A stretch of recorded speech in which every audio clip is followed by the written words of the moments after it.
Pour ne rien rater de nos programmes, n'oubliez pas de vous abonner à nos 2 chaînes YouTube, le Média TV et le Média 24/7, et d'activer la cloche. Bonjour à toutes et à tous, ravi de vous retrouver sur Le Média pour le récap, votre rendez-vous quotidien d'actualité. Du lundi au jeudi, on revient sur un sujet sans filtre et sans langue de bois. Mais avant de commencer, un message important. Nous avons besoin de vous. Le Média a lancé Riposte, une campagne de financement citoyen pour nous permettre de continuer à vous proposer une information libre, indépendante et populaire. Dans un contexte où des fortunes privées comme celle de Pierre-Édouard Stérin cherchent à influencer l'opinion à coups de millions d'euros, nous devons nous organiser collectivement. Alors aidez-nous à riposter, parlez-en autour de vous et soutenez-nous si vous le pouvez. Rendez-vous sur campagne.lemediatv.fr et n'oubliez pas, les dons aux médias sont défiscalisables. 100 € ne vous coûtera en fait que 34 € après impôt. Et maintenant, place à l'épisode 64 du récap. C'est parti.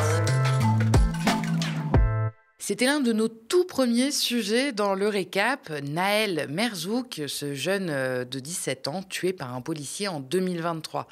Il y a quelques jours, le 27 juin, un hommage lui a été rendu à Nanterre. Notre journaliste Lydia Ménez s'est rendue sur place. Je vous propose de regarder son reportage. Mon fils, Nahel, aurait eu 19 ans cette année. Voilà, je fais de quoi? Les 2 ans de sa mort? C'est le rôle de la place d'une mère, ça? Non. Ils nous manquent tous. Il va toujours nous manquer. Et on pensera toujours tous à lui. Et justice pour Nahel. C'est comme notre frère Nahel. C'est comme si c'était quelqu'un de ma famille là qu'ils avaient tué. Je me dois d'être présent. C'est normal. C'était un ami, on se voyait. Il était un peu plus grand que moi. Il avait 2 ans de plus que moi, mais bon, toujours gentil, etc.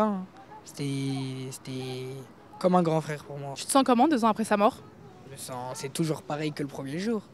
De la haine, de la tristesse, rien d'autre. On peut que avoir ça. C'est pas normal qu'il se passe rien. Si ce serait moi là par exemple qui aurais tué un policier là, je serais où là? Je serais devant vous là? Je serais pas devant vous. Il a fait quoi? Il a fait 4 mois, il a pris 1 million d'euros. Par rapport à avant quand on était gamin, les policiers, je trouve qu'ils étaient moins violents qu'aujourd'hui. En ce moment, on leur a donné carte blanche. On leur a donné carte blanche, ils peuvent se permettre de faire tout ce qu'ils veulent. Ils auront le soutien du ministre de l'Intérieur et même du ministre de la Justice. Dans les quartiers, les gens ils galèrent pour avoir des logements, pour avoir du travail, pour pouvoir vivre normalement. Mais ça, des gens comme Ciotti ou Darmanin ou d'autres, ça ne les intéresse pas de parler de ça.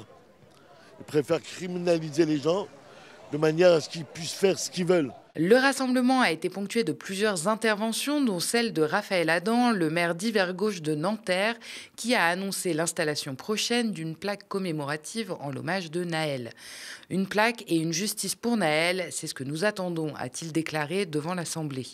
Et ça n'a pas plu du tout au réac. Sur Europe 1, la journaliste est à 2 doigts du malaise vagal à la simple évocation de cette plaque. On écoute. Le maire de la ville a annoncé qu'une plaque commémorative en hommage à Nahel serait apposée à cet endroit. Que dites-vous, excellent? Écoutez, on est encore une fois dans l'inversion des valeurs finalement. Si c'est ça qu'on veut inculquer aux jeunes, allez-y, affrontez les policiers. Vous êtes multirécidiviste et si dans votre, on n'attend même pas le résultat finalement du procès, on n'attend même pas de savoir qu'est-ce que ça va devenir. Ça viole un peu la présomption d'innocence de votre collègue. C'est quand même hallucinant. On parle de faire sur un multirécidiviste qu'on sait très bien qui roulait à plus de 100 km/h, qui a failli percuter 2 piétons et qui aurait peut-être continué après son interpellation. Sur le plateau, Alex Ronde, porte-parole du syndicat CFTC Police, qui nous sert l'éternel couplet policier. C'est toujours la même recette, criminalisation des victimes et réécriture de l'histoire. À chaque épisode de violence policière, a fortiori mortelle, on assiste à une première version largement diffusée par l'institution qui vise à disculper les agents. Et pour ça, pas le choix, il faut charger la victime, réduite à un statut de délinquant dangereux qu'il fallait à tout prix neutraliser. Les policiers sont les sauveurs qui n'hésitent pas à risquer leur vie pour protéger la veuve et l'orphelin, vous connaissez le refrain. Dans le cas de Naël, les policiers ont d'abord raconté que le jeune homme aurait refusé un contrôle avant de foncer sur un fonctionnaire qui n'aurait pas eu d'autre choix que d'ouvrir le feu dans son bon droit. Cette version a été reprise en boucle par les médias, habitués à ne pas questionner les versions policières, mais 1 heure après les faits seulement, une première vidéo a dynamité la fausse excuse. C'est une passante qui l'a réalisée. On y voit que les policiers sont situés sur le côté de la voiture au moment du coup de feu, pas devant, et qu'elle ne se dirige pas vers eux. Elle ne peut par conséquent pas les blesser. Le coup de grâce arrive le lendemain soir avec une seconde vidéo. Elle balaye littéralement tous les éléments de langage distillés par les sources policières sur cette affaire. On entend l'un des policiers crier « Tu vas te prendre une balle dans la tête » tout en braquant son arme à bout portant sur le jeune homme. La voiture redémarre lentement et avance à peine lorsque le deuxième policier, Florian Ménesplier, ouvre le feu sur Naël, jeune conducteur de 17 ans. 2 ans plus tard, le récit policier, largement soutenu par les médias réactionnaires, a un peu évolué. La légitime défense ne tient donc plus. Désormais, tous les efforts sont mis pour continuer de salir la mémoire de la jeune victime. C'est exactement ce que fait le syndicaliste sur le plateau d'Europe 1. Il répète sans cesse que Naël est un délinquant multirécidiviste. Alors c'est faux, si le jeune homme était connu des services de police pour des faits de délit routier et d'usage de stupéfiants, il n'a jamais été condamné, son casier était vierge. L'un des meilleurs promoteurs de ce narratif a été Jean Messia, habitué de CNews et soutien d'Éric Zemmour, entre autres. C'est lui qui a initié la célèbre cagnotte pour la famille du policier qui l'a rendu millionnaire pour avoir tué un gamin. Même sur le plateau de BFM, on s'étranglait à l'époque de tant de manipulations. On sort les archives et je vous préviens, c'est savoureux. Alors, c'est une plainte pour manœuvre frauduleuse, mensonge. Vous avez trompé les donateurs. Voilà ce que reproche l'avocat de la famille de Naël, et c'est pour ça que la justice va enquêter. Et l'avocat de la famille de Naël, il est l'avocat de la famille de Naël ou l'avocat des donateurs? C'est-à-dire? Si les donateurs s'estiment escroqués, c'est aux donateurs de porter plainte. Le reproche que vous fait la famille via leur avocat, c'est que vous avez sali l'image de Naël volontairement pour faire gonfler la cagnotte. Mais comment je l'ai sali? En présentant Naël comme un multirécidiviste, qui n'était pas le cas. C'est un multirécidiviste, c'est quelqu'un qui a commis plusieurs fois le même méfait. Non, un multirécidiviste, c'est quelqu'un qui est condamné plusieurs fois. Vous avez dit qu'il avait été plusieurs fois condamné, ce qui n'était pas le cas. Non, j'ai pas dit qu'il était plusieurs fois condamné. Si, vous avez dit qu'il était multirécidiviste. Oui, mais multirécidiviste, dans mon esprit, c'est qu'il était connu plusieurs fois des services de police. Peut-être pour préciser, alors, Maxime, d'après nos informations... Que dit le droit et pourquoi il y a aujourd'hui une enquête? Alors, d'après nos informations, Naël, il était connu au fichier des traitements des antécédents judiciaires, ce qui ne veut pas dire qu'il a été condamné, ce qui ne veut pas dire qu'il est coupable de quoi que ce soit. On peut être connu pour des tas de raisons au traitement des antécédents judiciaires. En parlant de Jean Messia, figurez-vous que cette figure médiatique sortie un peu de nulle part n'est plus en odeur de sainteté depuis qu'il s'est pris le bec avec un raciste sur X. Alors je vous la fais courte, mais ils ont respectivement critiqué les ancêtres de l'autre, et Messia, d'origine égyptienne, a vite fait l'expérience de l'arroseur arrosé. Pour la fachosphère, un arabe, même s'il leur lèche les bottes, restera toujours un arabe. Au moindre désaccord, les insultes racistes pleuvent. On peut lire « t'es un immigré comme les autres »,« t'es là parce qu'on tolère ta présence sur le territoire », ou encore « ne jamais faire confiance aux assimilés ». Jean Messia est donc cancel chez les identitaires, tout arrive. Il a beau avoir passé son temps à essayer de prouver qu'il n'était pas comme les autres, aujourd'hui, il est la preuve que ça ne suffit jamais. Quelques jours avant la marche commémorative, une nouvelle judiciaire a fait grand bruit. La justice pour Naël pourrait bien être prononcée. Après 2 ans d'enquête, le policier sera finalement jugé pour homicide volontaire. En tout cas, les juges d'instruction en charge de l'affaire ont ordonné le renvoi de Florian Ménesplier devant la cour d'assises pour meurtre, donc, le 3 juin dernier. Ce dernier a évidemment fait appel de ce renvoi. Son médiatique avocat, qui ose perpétuellement toutes les outrances, a notamment déclaré que, je cite, « ce tir a permis de sauver des vies ». Son client risque, lui, 30 ans de prison et le procès est prévu pour le premier semestre de l'année prochaine. Encore un hasard du calendrier, mardi, on apprenait que le brigadier de police, mis en examen pour meurtre, venait tout juste de reprendre le travail.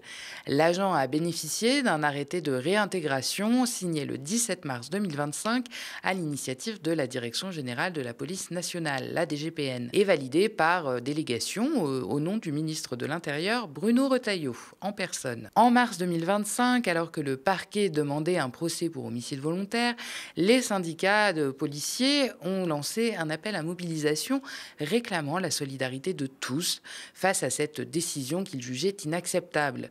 Des milliers d'agents ont alors quitté le travail sans préavis pour soutenir un meurtrier appelant de leur vœu un permis de tuer déjà largement toléré. Le 17 mars, donc, Bruno Retailleau a signé la réintégration du policier, malgré un avis quand même défavorable de l'IGPN. Ce choix politique manifeste s'inscrit dans la continuité d'une posture sécuritaire et raciste assumée par le gouvernement. Âgé de 40 ans, Florian Ménesplier, le fonctionnaire, n'a toutefois pas été réaffecté dans les Hauts-de-Seine où s'était produit le drame.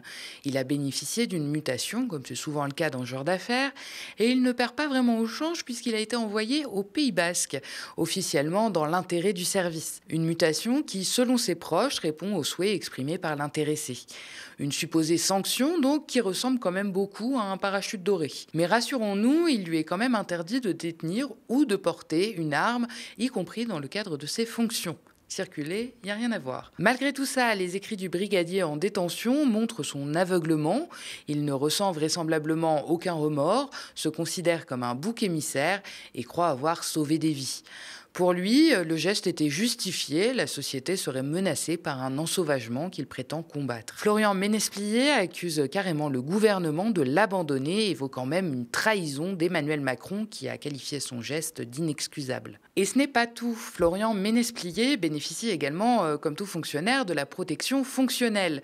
Ce dispositif qui couvre les frais de défense juridique des agents poursuivis pour des actes liés à leurs fonctions. Concrètement, c'est l'État qui a réglé ses frais d'avocat ainsi que sa caution, évaluée quand même à 15 000 € selon un document du ministère de la Justice, après sa sortie de détention provisoire. Autre point notable, malgré son incarcération entre juin et novembre 2023, suite à la mort de Nahel, le policier a continué à toucher l'intégralité de son salaire. Une décision que l'on doit à personne d'autre que Gérald Darmanin, alors ministre de l'Intérieur. Elle a duré jusqu'à sa réintégration en mars 2025. Résultat, il a touché près de 2 ans de salaire sans travailler et après avoir tué un gamin de 17 ans. Une générosité qui fait quand même poser quelques questions. Et vous connaissez, l'IGPN lave plus blanc que blanc. D'ailleurs, à ce sujet, le Canard enchaîné révèle cette semaine qu'en plus de ses propriétés détachantes, la police des polices aurait des affinités avec l'extrême droite. Une nouvelle qui ne manquera sûrement pas de vous surprendre. Campagne aurait été menée par l'IGPN pour discréditer un commandant de CRS qui alertait sur la montée en influence de militants d'extrême droite au sein même de sa compagnie. Militants majoritairement affiliés à Alliance, le principal syndicat de la police, qui compte parmi ses cadres plusieurs proches du Rassemblement national. Plus troublant encore, le chef du bureau des enquêtes de l'IGPN héberge chez lui son propre fils, identifié et fiché par les services de renseignement pour son appartenance à un groupe d'ultra-droite. Décidément, il y a comme un air de déjà-vu. Selon Street Press, il y a quelques mois, on avait appris que le fils du directeur général de la police nationale n'est autre que le secrétaire général d'un groupe néofasciste. Interrogé, le ministère de l'Intérieur a répondu ne pas y voir de problème. Tout va bien, Madame la Marquise. L'affaire Nahel, comme les affiliations de l'IGPN avec l'extrême droite, illustre parfaitement l'état d'esprit d'une police convaincue d'être en guerre civilisationnelle, dressée contre les quartiers populaires et la jeunesse non blanche. C'est peu ou prou ce que rabâchent les syndicats Alliance et UNSA dans leurs déclarations incendiaires évoquant des hordes de sauvages et promettant de prendre leurs responsabilités. Cette militarisation du maintien de l'ordre, couplée à un racisme institutionnalisé, fait de la police un corps à part, prêt à ignorer le droit commun et à s'exonérer de toute sanction. Un policier n'a pas sa place en prison, affirmait en 2023 le préfet de police de Paris. L'État assume donc la création d'une caste armée au-dessus des lois. Justice pour Nahel, ce n'est pas qu'un vain slogan, c'est l'exigence d'un État qui ne protège plus les violences, mais défend enfin ses citoyens. Tant que l'impunité persiste, c'est toute la démocratie qui vacille. Rappelez-vous, pas de justice, pas de paix.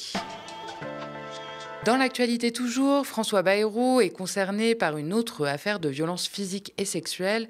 Après Betaram, c'est l'affaire Pélussin. Après Betaram, François Bayrou est rattrapé par un nouveau scandale. Dans son rapport publié hier, la commission d'enquête sur les violences en milieu scolaire consacre 2 pages à l'affaire Pélussin, du nom d'un collège catholique de la Loire. En 1996, François Bayrou avait été alerté de l'existence de violences par 2 enseignantes, mais n'avait jamais donné suite.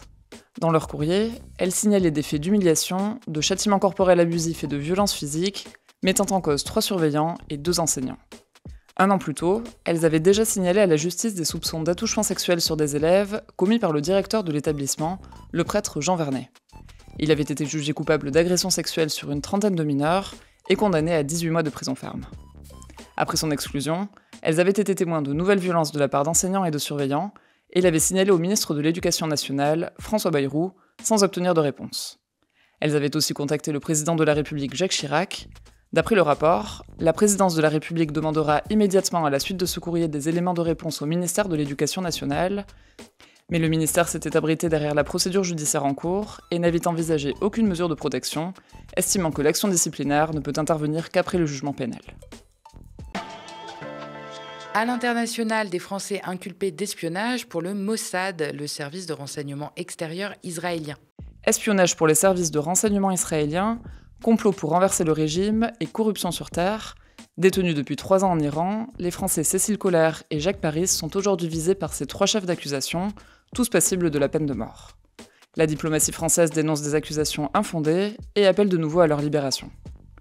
Le 7 mai 2022, Cécile Collère, une professeure de lettres de 40 ans, et son compagnon Jacques Paris, un enseignant à la retraite de 72 ans, sont arrêtés au dernier jour de leur voyage touristique en Iran. Depuis, ils sont détenus arbitrairement à la prison d'Evin, à Téhéran, dans des conditions désastreuses, dans des cellules sans fenêtres, éclairées en permanence. Les autorités françaises dénoncent une diplomatie des otages pour peser dans les discussions sur le nucléaire iranien.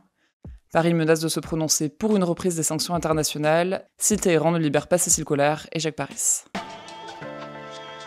Aux États-Unis, nouvelle étape dans l'affaire P. Diddy. Le rappeur est reconnu non coupable de trafic sexuel et d'association de malfaiteurs, mais coupable de transport de personnes à des fins de prostitution. C'est la fin d'un procès hyper médiatisé aux États-Unis. Le rappeur P. Diddy a été acquitté ce mercredi de trafic sexuel et d'association de malfaiteurs, les accusations les plus graves à son encontre. Mais il est reconnu coupable de transport de personnes à des fins de prostitution. Sa demande de libération conditionnelle, dans l'attente de sa condamnation, a été rejetée. P. Diddy, de son vrai nom Sean Combs, a été arrêté à l'automne 2024.